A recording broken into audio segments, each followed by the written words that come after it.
ladies and gentlemen, we are at 8:50. That means 50 minutes into our second hour, and we are doing so far so good. We are learning, we are getting entertained, and we are about to do more learning, because if you see that launch bumper, then you know we are seated. We are going to be seated and learning a few things, because this morning we are going to be learning all matters mental health and mental health awareness. Again, wears many hats. It seems to be a quality to the guests I have here. They don't do one thing, they do a lot of things, and they do them very well. So I am not alone in the studio. I want to introduce herself, tell us who she is, what she does, and then we are going to jump right in and get to do some learning. All right? Good morning. Good morning. How are you doing? I'm good. How are you? I'm good. How is your Monday morning? My Monday morning is well. Yeah? Are you a morning person? Are you a Monday morning person? I am not a Monday morning person, but I'm a morning person. Yeah, but you're a morning person. Yes, I know Monday is like the hardest. It's like number 5 in the list of the days and the ease. But karibu sana. I want you to say hi to our people at home. Just tell us who you are, what you do before we jump right in. Good morning. My name is Kenyani Gitonga.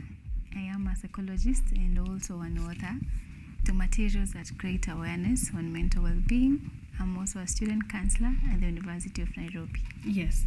Wow, perfect. That is quite a lot. That is quite a lot to unpack out there. But let's start from the beginning. First and foremost, you are a psychologist. Yes, so let's start. When did you discover you wanted to study psychology, and what inspired you to study psychology? I started studying psychology in 2020 at the University of Nairobi. Yes. And frankly, in high school, I didn't know I want to take psychology. Yeah. But nikajipata, although it is something that I love doing, and given a chance, I will not hesitate. Yeah. I will still choose it. Exactly. Yeah. So tell us from outside. The outside. We are looking from outside. What does psychology exactly entail? Like, ukisema wewe ni psychologist, what is your JD? What is your job description? All right. One thing that people say is, whenever you mention I'm a psychologist, they are like, unaweza nisoma akili. Yeah. We cannot do that. We cannot do that. Yeah. What we do is we study behavior. Yes. And also we look at the patterns of how people behave and all that. And that's now what brings us into the conclusion of what is probably your next step of action. And that's when now people, in the layman's language, they say unanisoma akili. Yes. But so in short, you study behavior and patterns. Therefore, you're able to predict. yes. Okay, that sounds way easier than kusoma akili. Well, those are layman's languages. So you study behavior, study patterns, and then you can be able to predict from here, what is this person likely to do. Yeah, we say psychology is the scientific study of human behavior.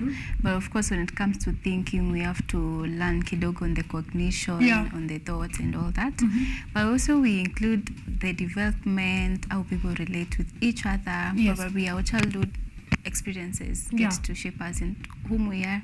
And so basically it's about mental well-being and also social relations. Yes. Although psychology is so broad, you find people in the industry, you find people in the criminal world, probably forensic psychologists, you find people who take child psychology. So it is very broad.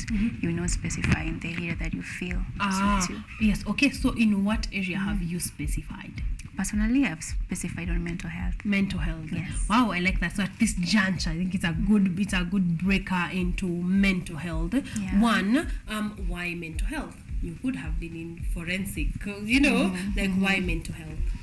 I think everyone is passionate about different things. You find someone is so passionate about children. Every time there's an issue, whatever they think about his kids. But for me, I really am passionate about mental health. I feel like we are in an era whereby there are a lot of issues that are here and about. Yes. On the issue of mental health. And I work closely with the youth. Yeah. So I found my niche in working with youth. Yes. And also my main aim, my main goal is whereby we have an environment with minimized stigma on mental health. Like minimize stigma about mental health. Yes. Now that you work with young people, maybe you can disseminate, and also it's a good thing that you're a young person. Yeah. So maybe you can tell us how is overall mental wellness, mental health wellness amongst young people? How are we doing? We are doing poorly, but I feel that with the awareness that is being created, things might get better. But the overall thing that I would say is that we have a lot of stigma on mental health. And the moment that we get to mitigate and minimize stigma, that's when we find a lot of people actually speaking out. I say that stigma actually brings about poor help-seeking behaviors. But when we've dealt with that, we find a lot of people actually speak out. They seek for help, and this means that we will have early detection and also early prevention of mental health issues. Yes. So when we are given a platform, we are able to, you know, speak out and say this is maybe the problem, and therefore we are able to both you recognize the problems earlier, and therefore you're able to do either treatment or even prevention way earlier. Ooh, okay. What are some of the main contributors of mental health issues among young people? Like what are the few things that are key that we are struggling with? I would say one thing is communication, because you find a lot of people have issues. I won't say they are minor or major. Everyone has their own set of issues, and the magnitude depends with the person. But then you find they are actually unable to speak out, or maybe when they reach out, whoever they have reached out to does not get them quite well. So I feel like we really need to have communication skills imparted in youth very well, and also a lot of us lack resilience. But when life, things can never be smooth at all times. You find difficulties here, difficulties there. But then how you respond to these difficulties and how you carry yourself through it really counts, especially the fact that these issues affect us psychologically and emotionally. So a lot of youths really need to be equipped with resilient and also coping skills. Because we are adapting negative coping skills, which do us more harm than good. Okay, then a question right there, like a part B follow-up. Why do you think we are very low on resilience? Like what could be there? Because you study behavior and patterns. What are the contributors of very low resilience? Like, because I have heard us being called the microwave generation. We want things to just, you know, in 3 minutes you have your degree and you're moving on, or the Indomie generation. Like you crumble at the least inconvenience. You know, why do you think our resilience is not as good as it should be? What we normally say even in counseling is that in as much as we want you to change, you have to do a lot of the background work. And I feel like a lot of us actually are living the theoretical bit of the world. You want your degree, but you don't want to do anything about it. You want good grades, but you don't want to put effort on that. So I feel like we are inactive. We just existing theoretically. So also in resilient, you cannot really be resilient by just sitting down and wishing, oh God, I wish I was more resilient. I need to be more resilient. So we really need to do a lot of work. There's a great stretch over there, so we need to work on that, and also the aspect of consistency and patience. A lot of us lack that, because also when now you want something and you're so impatient, things just don't work out 1 minute. I also feel like there's a lot of ignorance out there, because a lot of people know things, the base is the surface. But then whenever you tell a young person that this is how you're supposed to behave, then maybe just show them how do they go about that. And also a lot of support. Young people need support, because we have already been labeled micro generation. So you find when someone reaches out, whoever who is being seeked out to help, they feel like I can't commit myself because maybe they're not serious about it. So we need to actually deal with the labels so that we don't label someone who is genuine. Or even someone who is looking for help. You know, like someone that is actually genuinely seeking for help, and we cannot be able to help them. Wow, that is something. I hope that you guys at home are learning, because by the way, I have had a lot of mental health awareness discussions around it, but I like the point on resilience, because truly you look at it and you're like, these are things our parents would not even twitch. Like, you know, at someone is walking for 10 kilometers daily, like as small as that, you have had a small inconvenience, the Uber has not shown up, and now we are breaking down. Like as small as the the normal inconveniences of life, because life will inconvenience you. Definitely. Yeah, so we better build some muscle to deal with the inconveniences of life. We're going to go back to that discussion on World Mental Health Day, but allow me to jump to your book writing, because you're an author. Yes, And she I am. brought books with her. This is what I love. Wait, am I getting a copy before we start this conversation? Definitely, you love Yeah. them. Yes. Thank you so much. I'm quite a good reader, and I like small books. So let's see. So anyway, let's go into you being an author. When did you start writing? All right. I used to love writing back then, but I used to write poems. I've never sat down and realized that, I need to write a book. Yeah. Then when I joined campus, I still continued writing poems. And so the first collection of poems that we had, it was named Healing Face and Letting It Go. In these poems, we were trying to address the issue and the aspect of loss and grief, because we realized that loss and grief is a thing. Lots of people are really undergoing difficulties with, how do I move on past something I've lost? How do I move on? And remember that loss is not only about family, about partners. Someone can also lose the investment, they can lose jobs, relationships, and people respond differently. I draw the line at losing pets, though. That's a whole discussion for another time. But I like that it's not just people. You could lose your job, you could lose your investment, you could lose there's a lot. Thank you for unpacking that. That's, I think it's a to note somewhere. It doesn't have to be people, it could be things as well. And then I geared into writing articles. I used to have a blog where I used to write articles on mental health and all that. So to the point that we had Kenya Innovation Week, and I also got to write articles for that. That's when I realized, if I can write articles for Kenya Innovation Week, and I have a whole collection of articles already published on my blog, then why don't I compile them into something else? And also I realized that when I was practicing, I had clients whom we have verbal communications with them. But way much later, when you follow up, they are actually losing some bits of the conversations we had. And so when I started writing these materials, it was more of a follow-up and also as a frame of reference. And the major thing that actually drove me now into writing, apart from writing now my first book, I also realized that Kenyans, we really want people to write when they are retiring. Because the last time I stood up to talk about books, someone was like, I thought we only write books when we are retiring. So it is also a way of showing young people that when you know what your talent is, you can work on that. You don't really need to have 40, 60 years. You can start as young as you are. I know that is quite the concept. Like, you should write whenever. Yes, you whenever know, you're like ready. age should not be a restriction to someone writing or to someone putting their works out there. So let's start with The House of Anger, which is this amazing green book.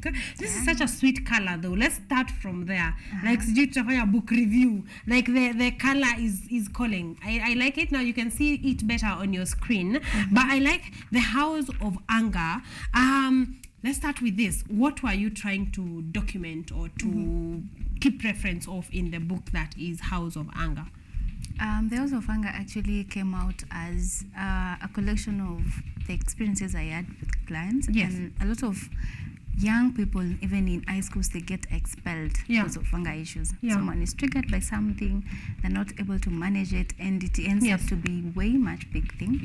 And also anger affects a lot of realms in life, not only relations. You find even at work, the way you relate with people, it is a major issue.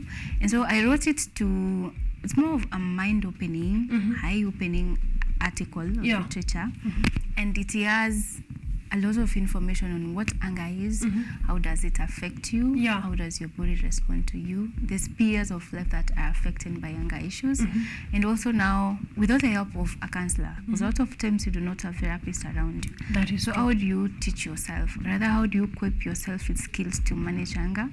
It is very interactive because you find tables in it where you're supposed to respond. Was this strategy helpful? Was it not helpful? And so it is an holistic approach on what anger is, and also now the mental health aspect. How is your mental well-being compromised Yes. whenever you're having a series of anger issues. Yes. But remember, anger is not a negative thing. It is a positive thing. It is okay actually to feel angered. But then how you respond to it really counts. Yes. Yeah. So how you deal with it, or your exact response to anger. I was talking to someone that pointed something very specific about anger that I'd like to share here. Yes. And she was telling me that the problem with anger is that it has the capacity of, like, literally, say in the context of a friendship or even a relationship, like it's one step from I am angry to now you have killed someone. Like the extreme of anger, Yes.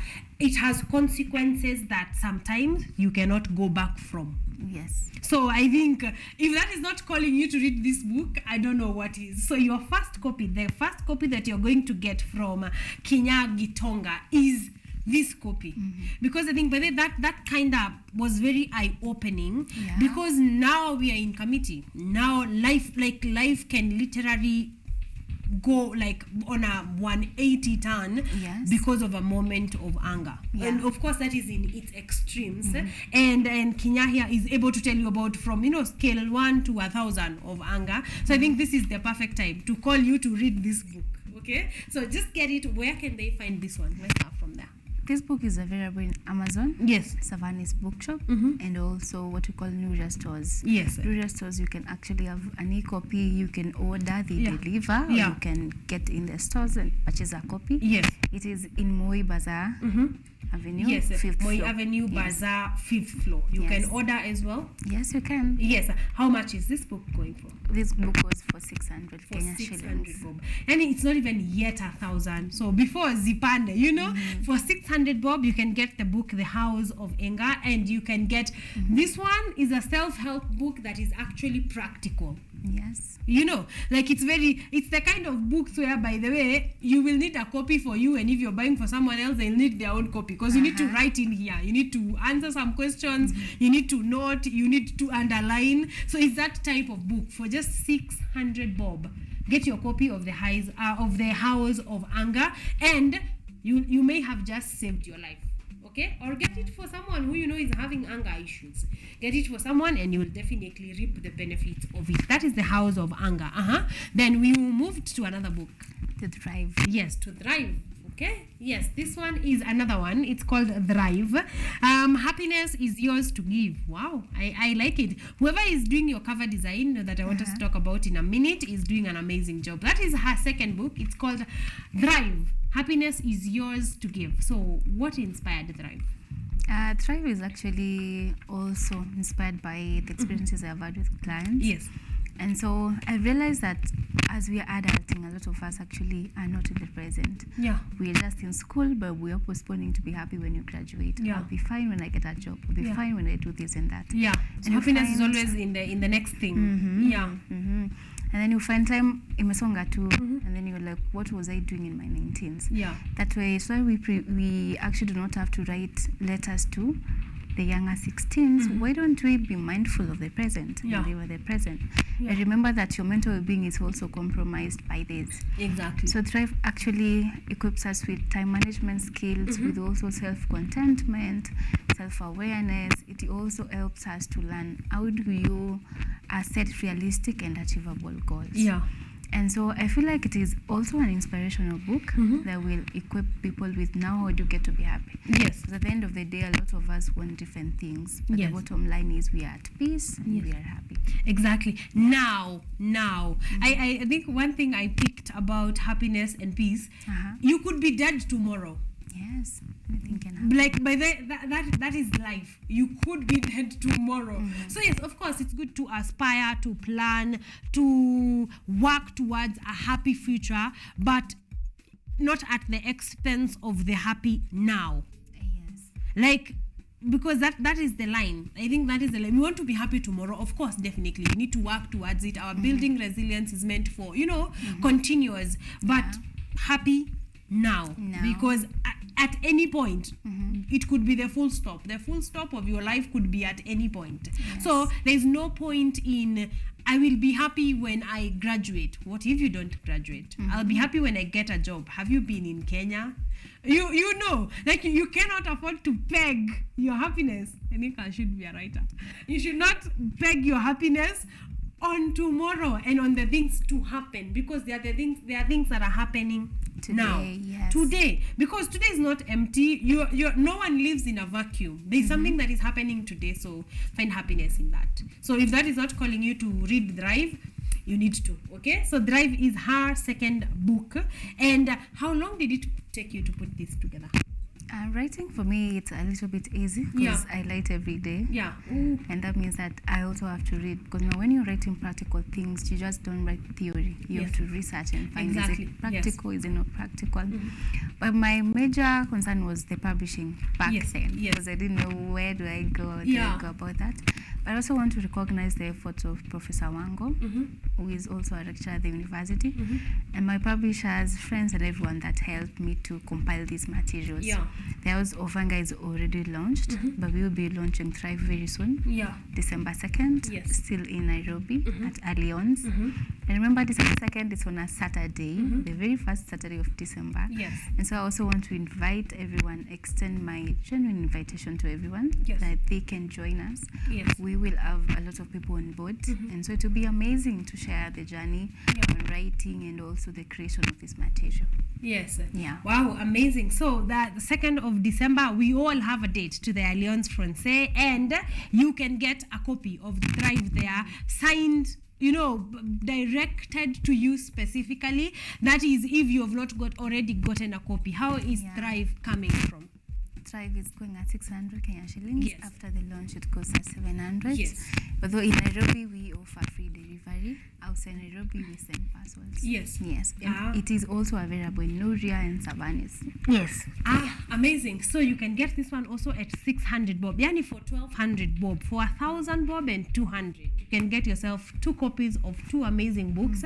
One that is going to get you out of the trenches, and another one that is just going to make you happy. Okay, so if you can get these books right now, the better. But if you will be coming to the lounge, just carry your 600 bob. It's the 2nd of December at the Alliance, and you can get a copy of either or both of these books, and you're going to have a good time. Let's finish on books by talking about books you've co-authored, because apparently you have written and you have written with others. So which books have you co-authored? Who was it with? And yes, before we go to the next question. The books that I've co-authored is the collection of poems that we talked about, although we are also working on the visual aspect of mental health, because at times we find that people are having a lot of issues and sitting down to read, it's an issue. So we are writing now, but in the visual aspect, whereby we use animation, we use the images, but still portray the same message. So that is what we are working on, and we'll be announcing more and more on that. But you can follow my socials at Kenya and Gitonga, and also at Sound Mental Health. And Sound Mental Health is a foundation that I created sometime last year. We have been using it to create awareness of mental health, especially particularly in schools, whereby we engage youths in mind opening conversations. We have what we call talk shows. We bring panelists on board. We have youth actually discuss their own issues and come up with solutions on the same. So it's on mental. That's when now we'll be working on the magazine. So you can follow at Kenya and Gitonga across all socials, as on mental health across all socials, and you get to learn more and more on the upcoming one. Wow, amazing. So you can follow on that. I actually had a question on sound mental health, and I like that you're approaching it from a panel, from a discussion, because that opens up, that gives people opportunities to talk, to actually air out what they're thinking, where they're coming from, therefore, and finally solutions on how can we deal with it, how do we move on from here. So what is the dream for sound mental health? Like when you look at it, when you give it 2-3 years, what do you want it to have achieved or to achieve? Our main aim, it is actually minimizing or maybe creating an environment with zero stigma on mental health, especially from a youth point of view. Yeah. And we realize a lot of times youth are being given strategies to manage their own issues. But remember, these solutions are not tailored by them. Yeah. That is why we actually involve them so that they can tailor solutions for the youth and made by the youth. Yes, because now the books we are reading are written by 50-year-olds and 70-year-olds, and the way the theory is working, but the practical bit might be a bit of a problem. So you wanted to give a forum to the youth to be able to create their own solutions. Yes. Yeah. And also to give opportunities for youth to just practice. You're in this field, you're welcome to practice. Yes. And so for Sound Mental Health, we're looking forward to having a larger office, a greater audience, whereby we will have a lot of youths on board, so that we can also create guided conversations on mental health at a grassroots level. Because if you look at it, we've been having conversations on mental health for the longest time. Yeah. And the conversation that we're having on October 10th, it's do different. Yeah. Because now that we are creating awareness on mental health and still issues on mental health are still rising. So what do we do different as people in that field? Yeah. So that is what we want Sound Mental Health to do different. Yes. I want us to go back to that point because you're answering my questions before I ask them, but I need us to take a note on this one. Right. So October 10th is World Mental Health Day. Let's start from there. So there will be, of course, the celebrations of the day, the things that we are going to be learning. So the theme you have said is do different. Yes, because I think this old way of we are still having conversations and we are not bringing about change, because the whole point of the conversations is to bring change. So if we are not seeing change, then maybe do different is what we need. Yes. So what do you feel we need to do different? I like the point on letting the youth come up with their own solutions. But what else around mental health conversations and mental health awareness conversations do you think we should do different? I feel like for the longest time we've been approaching things from the consequences we see. Maybe someone is having a mental breakdown. Probably they are undergoing chronic stress or probably depression. So we just tackle depression, but we leave the underlying factors. What predisposed this person to depression? True. So now do different is trying to actually look at the major cause that predisposed this person to depression. Yes, we will help them with depression, but also we need to address what made them get depressed, because we are wondering what is happening and leaving why it happened. Exactly. So we are going back to the medical field where prevention is better than cure. Yes. Because if we are able to tell, okay, depression seems to be a recurrent issue. So what is causing? So we can be able to like work backwards into a better solution than forward into medical, even drugs or anything that is coming off as a symptom of exactly what is going on.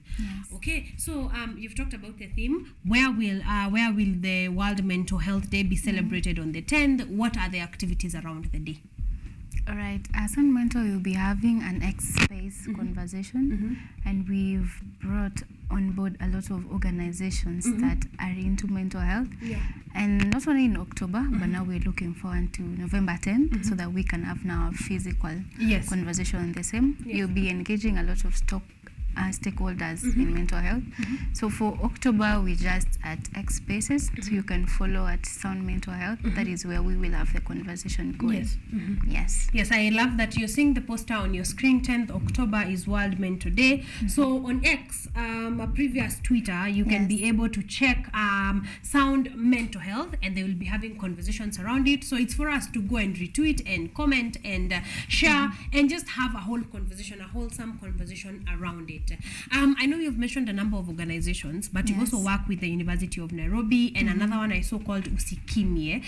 Just to mention them, because I realized you're working with a lot of organizations, which is beautiful. Just what works do you do with them? I want to mention the aspects of a lot of organizations is I realize that we should not be looking at them as competitors. We look at them from a point of view where we collaborate, we partner, and we get to reach a greater audience. And so for the longest time, I also want to appreciate the Kenya YMCA Central Branch. That is where I actually started my advocacy. And they really welcomed me and gave me a platform. And we have what we call Y Mentor, whereby we hold a lot of conversations on mental health.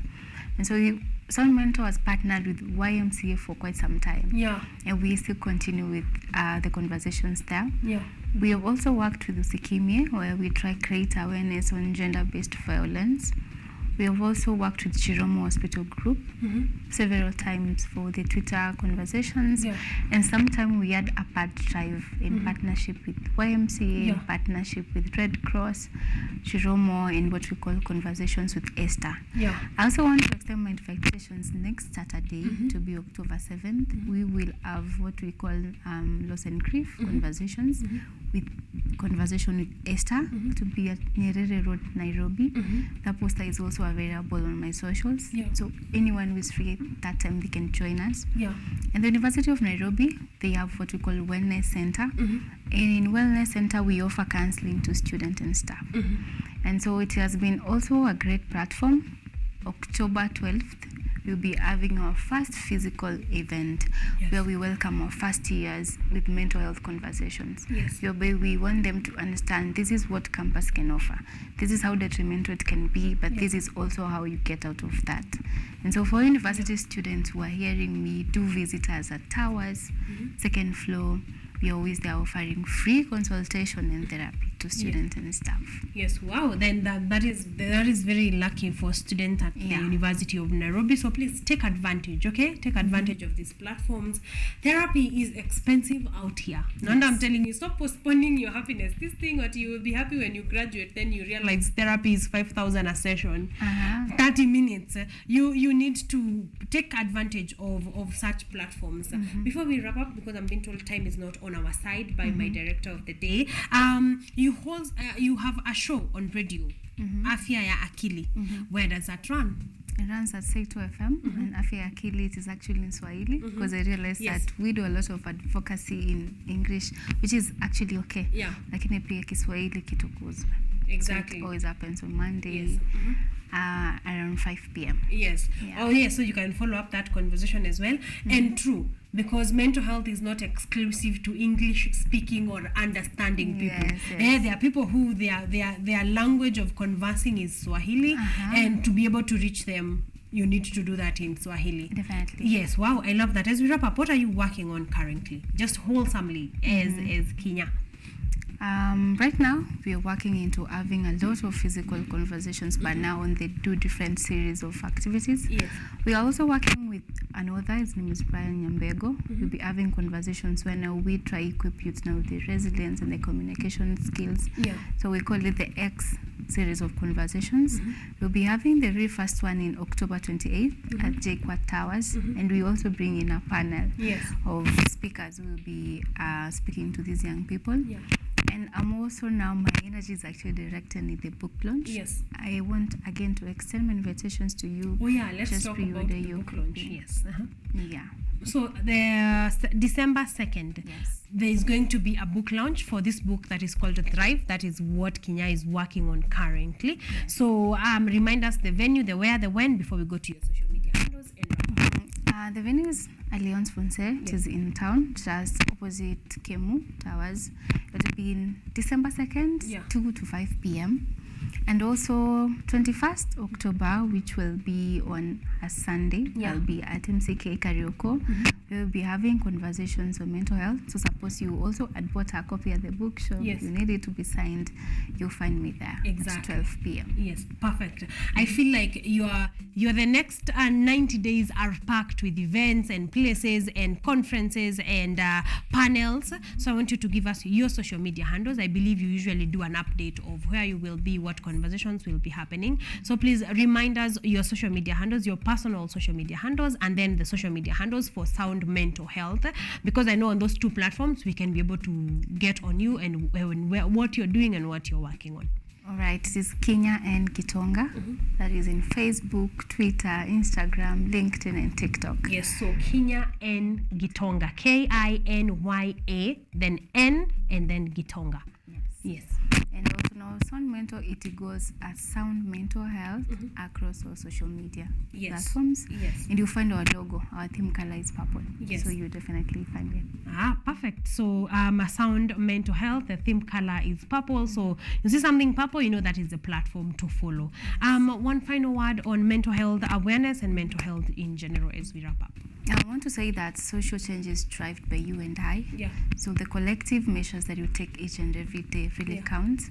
And I also want us to really figure out why we are talking about stigma each and every day, and we know stigma is strong, yet people will still stigmatize. Yeah. So it is what I want us to think about as individuals. Why are we still stigmatizing people that talk about mental health? Yeah. While we know that stigma is strong. Yeah. And also, once more, I want to invite you to our events. Yes. Feel free at any time. You can always reach out to me through my socials and also through kinyanina51@gmail.com. Yes. Place your orders. We always deliver on time. Yes. And thank you. You're most welcome. Thank you very much. That has been Kinya N. Gitonga with her amazing work and conversations around mental health. I think that you and I have learned a thing or two. We have one more launch to go, so allow me to close this one here because we still have one more launch to go. But please follow her on social media handles, and on the 2nd of December at the Alliance Francais for the book launch for the book that is Thrive. See you on the next launch.